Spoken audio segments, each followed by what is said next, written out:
மக்களே, அதாவது அண்ட புழுகன், ஆகாச புழுகன், இந்த ரெண்டு பேருமே அண்ட புழுகனும் ஆகாச புழுகனுமாக கிறிஸ்துவுக்குள்ள இருக்கிறாங்க. இந்த அண்ட புழுகன்கிறவரு இறந்து போயிட்டார். இந்த ஆகாச புழுகன் சும்மா இருக்கலாம்ல. எப்படின்னு கேட்டீங்கன்னா, மேடைகள்ல கிறிஸ்துவ பிரசங்கி சொன்னா அதிக பிரசங்கித்தனமாக யாரோட சாட்சி, டொபாக்கோ சாட்சிய சொல்லியிருக்கிறாரு. என்ன அப்படிங்கிறத செகண்டுக்கு செகண்ட் நம்ம பார்க்க போறோம். இந்த காட்சியை பாருங்க. டிஜிஎஸ் தினகரனுடைய ஒரு கல்யாணத்துல அவர் பேசியிருந்தார். நான் அதுல உட்கார்ந்து இருக்கிறேன். வீட்டுக்கு போனா நாம என்ன பண்ணுவோம்? மொய் எழுதிட்டு பூவை தூவிட்டு என்ன நல்லாரு அப்படின்னு சொல்லிட்டு ஒரு 1000 500 மொய்யை கொடுத்துட்டு நல்லா சாப்பிட்டாமா பார்த்துட்டு பிரைஸ் விளாடுங்க போயிட்டு வரங்க அப்படின்ட்டு வருவாங்கன்னு கேட்டிருக்கு. டேசியஸ் தினகரன் சொன்னாராம். என்ன சொல்லியிருப்பாரு அப்படிங்கிறத பொறுத்திருந்து பார்ப்போம். மேல என்ன சொல்றாரு அப்படின்னு சொல்லி கேட்போம். அவர் அதை சொன்ன எனக்கு ஒரே ஆச்சரியமா போச்சு. போட்டிருக்காங்க, பயங்கரமான ஆச்சரியம். அப்படி ஆச்சரியப்படுற மாதிரி அவரு என்னையா சொன்னாரு அப்படிங்கிறது நம்ம கேட்கணும்ல. சரி கேட்போமா? அவரு வேலை செய்த நேரத்துல காசே இல்ல. வேலை செய்த நேரம் காசே இல்லையா? வேலை செஞ்சா எப்படி காசு இல்லாம இருக்கும்? இதுவே பொய்யா இருக்க. அதாவது அவரு வாயாலே, அதாவது டிஜி தினகரனுடைய வாயாலேயே என்ன வரும் அப்படிங்கறத சொல்லிடலாமா? கேட்டுருவோமா? ஐயா சொல்லுங்க ஐயா. பேங்க் வேலையும் பார்த்துக்கிடுமே, பேங்க் வேலையும் பார்த்துக்கிடுமே. கொஞ்சம் ஒரு வருஷம் வாத்தியார் வேலையும் பார்த்தேன். பேங்க் மேனேஜராகவும் இருக்கிறாரு. அதுக்கடுத்த செக்மெண்ட் டீச்சராகவும் இருந்தேன் அப்படின்னு சொல்லி தெளிவா சொல்லிட்டாரு. வேலை இல்லாம காசு இல்லாம இருந்தாராம். ஒரு பேங்க்ல வேலை பார்த்தா காசு கொடுக்காம இருப்பாங்க. மாதம் காசு கொடுக்காம இருப்பாங்க. எவ்வளவு கதை விடுறாங்க. ஒரு தேவதூதரை தேவையில்லாம உருட்டுறதுக்காக வேண்டி இப்படிப்பட்ட காரியங்கள் எல்லாம் வருது. பொய் ஒன்றுக்கும் மிகைப்படுத்தப்பட்ட அண்ட புழுகன் வைத்து ஆகாச புழுக இத சொல்ல போறாங்க. காசே இல்ல, அவருக்கு கஷ்டப்படுறாரு. எல்லாத்தையும் ஊழியத்துக்கு கொடுத்துருவாரு. வீட்டை கவனிக்கவே மாட்டாராம். ஊழியம்னு ஒரு கஷ்டப்படுறாராம். யாரு? டிஜி தினகரன் அந்த காலகட்டத்துல ரொம்ப கஷ்டப்படுறாராம். அந்த பணத்தை பூரா ஊழியத்துக்கே போட்டுருவாராம். இப்படி பல காரியங்கள் இது பண்ணாராம், வச்சாராம். மேல சொல்றதை கேளுங்க. ஒரு நாள் வீட்டுக்கு வராரு. அவங்க ஒய்ஃபும் பிள்ளையும், அவங்க ஒய்ஃப் ரொம்ப முன்னு வச்சிருந்தாங்களாம், முகத்தை அழுகுற மாதிரி.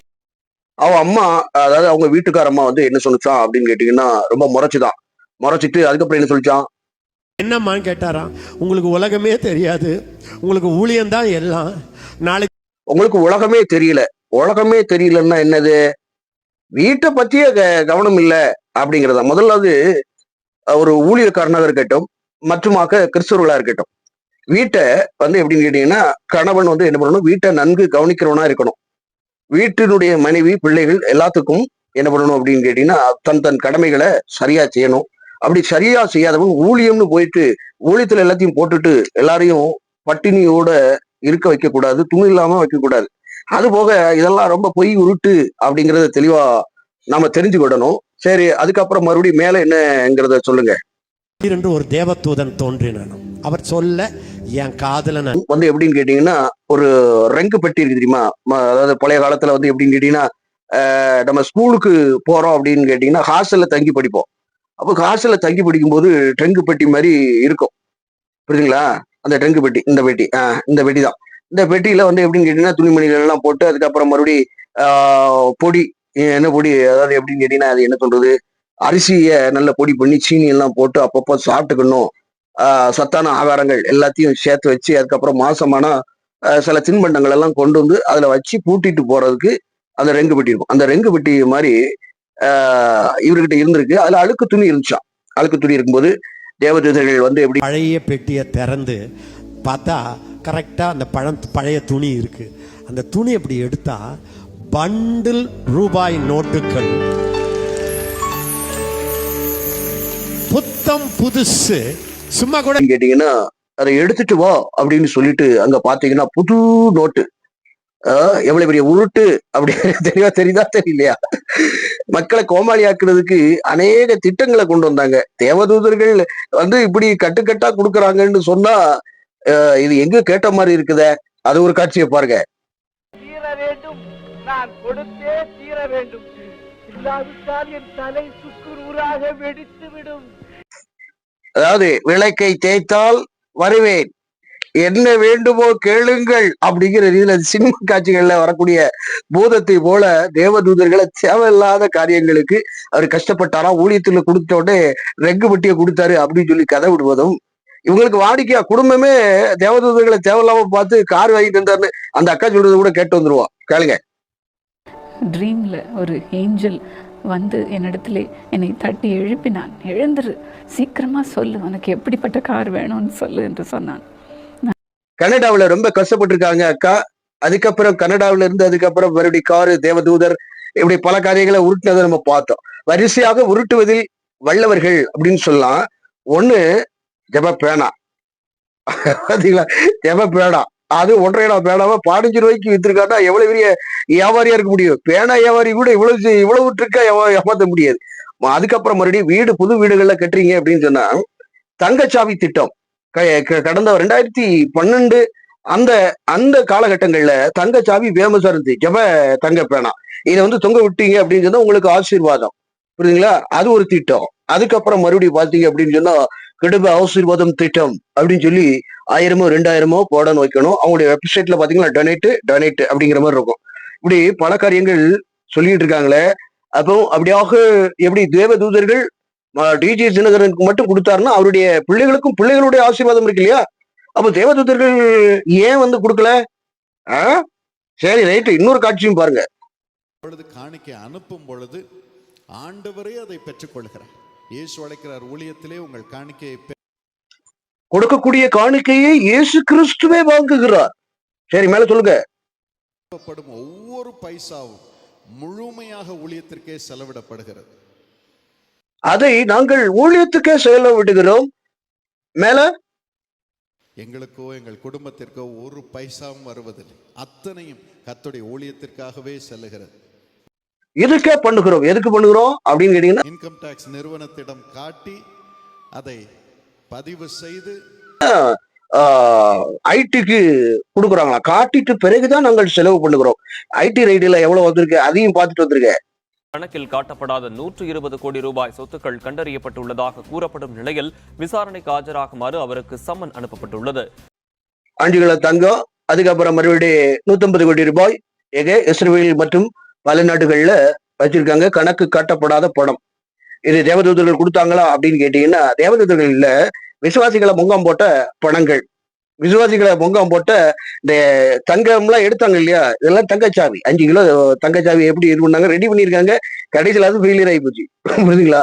சோ மக்களை கோமாளிகளாக ஆக்க இந்த தேவதூதர்கள் அப்படின்னு சொல்லி இதா இருக்க வைக்க. சரி, தேவதூதர்களுடைய பணிகள் என்ன? பணிவிடைக்காரர்கள், பணிவிடை தூதர்களாக இருக்கிறாங்க. இது போன்று யாரிடத்திலேயாவது ஆதியாகமம் தொடங்கி வெளிப்படுத்தல் விசேஷம் வரைக்கும் யாரிடமாவது பணம் கொடுத்தார்களா அப்படின்னு சொன்னா இல்ல. யாக்கோபு என்னன்னு கேட்டீங்கன்னா, எல்லா இடங்களும் போய் இருள் சூழ்ந்தவனாக ரொம்ப கஷ்டப்படுகிற ஒரு காலகட்டங்கள் வருகிறது. அப்போ ஒரு இடத்துக்கு வரும் பொழுது என்ன ஆகுது அப்படின்னா, தேவதூதனானவரோடு கூட அவன் போராடுறான். எனக்கு ஆசீர்வாதத்தை தரணும், வைக்கணும் அப்படின்னு சொல்லி இது பண்ணும்போது, போராடும் பொழுது ஆசீர்வாதத்தை கொடுக்கிறார். ஆனால் ஒரு ரெங்கு பெட்டியில பணத்தை வச்சுக்கப்பா அப்படின்னு சொல்லி கொடுக்கப்படவே இல்லை. ஆசீர்வதிக்கிறார். அதே போல ஆபிரகாமை வந்து எப்படின்னு கேட்டீங்கன்னா, சீனாய் மலையில கொண்டு ஈசாக்க பலி கொடு அப்படின்னு சொல்றாரு. தேவதூதனானவர் என்ன பண்றாரு? அந்த இடத்துலயும் உன்னுடைய குடும்பத்தை ஆசீர்வதித்து பெருக பண்ணுவேன் அப்படிங்கும்போது ஈசாக்கு என்ன பண்ணாரு அப்படின்னா, விதை விதைத்தார், அறுவடை 100% எடுத்தாரு, 100 மடங்கு ஆசீர்வாதத்தை பெற்றார் அப்படின்னு இருக்கு. சோ உழைச்சித்தான் ஈசாக்கும் உயர்ந்தாரு, உழைச்சித்தான் ஆபிரகாமும் செழிப்பா இருந்தார், வச்சாரு. எங்கேயும் தேவதூதர்கள் தேவையில்லாததுக்கு இந்த ரெங்கு பெட்டியில பணம் கொடுத்தாரு அப்படின்னு சொன்னா, அப்ப எதுக்கு குடும்ப ஆசீர்வாத திட்டம்? எதுக்காக இந்த தங்கச்சாவி திட்டம், தங்க பேனா திட்டம், இதெல்லாம் எதுக்கு? தசமபாக காணிக்கைகள் எல்லாம் எதுக்காக கேட்கிறீர்கள்? தேவதூதர்கள் தான் சப்போர்ட் உங்கள்கிட்ட இருக்க. பரவாயில்ல, தேவதூதர்கள் ஒரு நொடி பொழுதுல பில்டிங்கை கட்ட முடியும். தேவதூதர்களால என்ன வேலையும் பார்க்க முடியும். அந்த அளவுக்கு ஆண்டவரிடத்துல அவங்க வந்து ஒரு என்ன சொல்றது, ஒரு வல்லமை வாங்கி வச்சிருக்கிறாங்க. வல்லமை தேவனால் கொடுக்கப்பட்ட ஒரு தேவதூதர்கள். அவர்களால அழிக்க முடியும், எத்தனை வேற வேணாலும் அடிக்க முடியும்.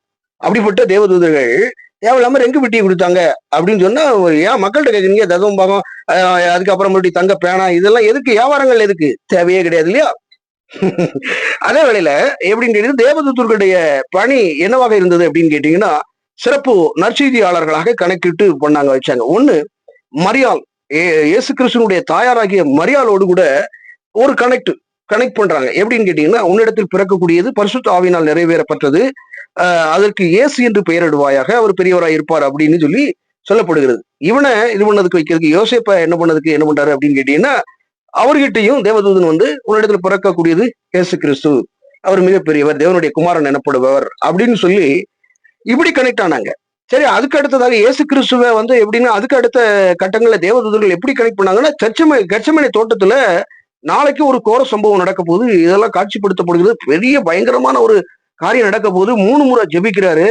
இந்த காரியம் நீங்கப்படுமானால் நீங்கட்டும், அது என்னுடைய சித்தம் அல்ல, உம்முடைய சித்தமே ஆக கடவுது அப்படிங்கிறாரு.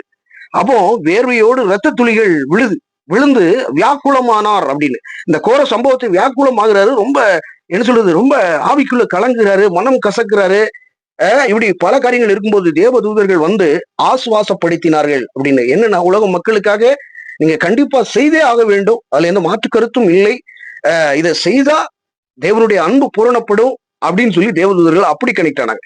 சரி, ரைட்டு. அதுக்கு அடுத்த செகண்ட்ல வந்து அப்போஸ்தலர் நடவடிக்கைகள்ல இருந்து நம்ம கொரிந்தியா பட்டணத்துல வரைக்குமாக பல சீசர்கள் இருந்தாங்க. பவுலுக்கு ஸ்பெசிபிக்கா வந்து எப்படின்னு கேட்டீங்கன்னா, என்ன பண்றாரு அப்படின்னா, பவுலு ஒரு இதை எடுத்துக்கிட்டு படகு நிறைய போயிட்டு இருக்காங்க, ஆட்கள் போயிட்டு இருக்கும்போது சில்ல நொறிக்கப்பட்ட உடையப்படுது. உடைஞ்சாலும் தேவதூதர்கள், அதாவது அவர் தரிசிக்கக்கூடிய தேவதூதர்கள், அதாவது எப்படின்னு கேட்டீங்கன்னா, அவர் வந்து என்னன்னு கேட்டீங்கன்னா, இந்த பட்டணத்துக்கு போ, தேவ திட்டத்தை நிறைவேற்றதுக்கு பட்டணத்துக்கு போ அப்படின்னு சொல்றாரு. எங்கேயாவது புது போட்டை வாங்கிக்கோங்க, புதிய கப்பல் வாங்கிக்கோன்னு சொல்லி ரங்குபட்டிய கொடுத்தாங்களா அப்படின்னு சொன்னா இல்ல. தேவதூதர்கள் பணியை தேவ திட்டத்தை நிறைவேற்றுவதற்கு, தேவ திட்டத்தை இங்க என்னது ஸ்தாபிக்கிறதுக்கு தான். அதே போல பரிசுத்த ஆவியானவர் நமக்கு கொடுக்கப்பட்டதுக்கு தேவனுடைய திட்டமும் அவருடைய யூகமும் நமக்கு என்ன சொல்றது புலப்படாத தேவ ரகசியங்களை நமக்கு இது பண்றதுக்கு தான் ஆவியானவரை பரிசுத்த ஆவியானவர் கொடுக்கப்பட்டது. அடிஷனலாக தேவதூதர்கள் பணிவிடைக்காரர்கள் இருக்கிறாங்க. இந்த பணிவிடைக்காரர்கள் இப்படிப்பட்ட உலகத்துக்கு பிரகாரமாக கொடுப்பார்களா அப்படின்னு சொன்னா இல்ல. புரியுதுங்களா? எங்கேயாவது ஒரு வசனம் இருந்தா காமிங்க, தேவதூதர்கள் தேவையில்லாம ரெங்குபட்டியை கொடுத்தாரு அப்படின்னு பிப்ளிக்கலா இருக்கா அப்படின்னு சொன்னா கிடையவே கிடையாது. எங்கேயும் தேவதூதர்கள் அப்படி அல்ல. ஈசாக்கு விதை விதைச்சாரு, ஆபிரகாம் விதை விதைச்சாரு, அவருடைய விசுவாசம் அடிப்படையில ஆசீர்வாதம் பெற்றாரு. பலர் எளியாவாக இருக்கட்டும், தேவதூதனானவர் என்னன்னு கேட்டீங்கன்னா அவர் குகையில இருக்கிறாரு. அப்பொழுது ஒரு என்ன சொல்றது, ஒரு அப்பத்தை கொடுத்து நீ அந்த பட்டணத்துக்கு போ அப்படின்னு எளியாவை குறித்து சொல்லப்படுகிறது. தேவதூதனானவர் அப்படி 40 நாளும் இரவும் பகலும் ஓடினான் அப்படின்னு இருக்கு. புரியுதுங்களா இல்லையா? அப்போ தேவதூதர்கள் எங்கேயாகுது இந்த மாதிரியான காரியங்களை செய்தார்களா அப்படின்னு சொன்னா, நான் படிச்ச வரையில வந்து அப்படிப்பட்ட காரியங்களே இல்லை. அப்படி ஒருவேளை வசனம் இருக்கு அப்படின்னு சொன்னா இந்த வீடியோவை டெலிட் பண்ணிட்டு போயிடலாம், ஒன்றும் பிரச்சனை கிடையாது. ஆனால் இல்லாததை பொல்லாததை சொல்லுவது ஆகாத ஒரு படிப்பினை. புரியுதுங்களா இல்லையா? வேற ஒரு படிப்பு. வணக்கம்.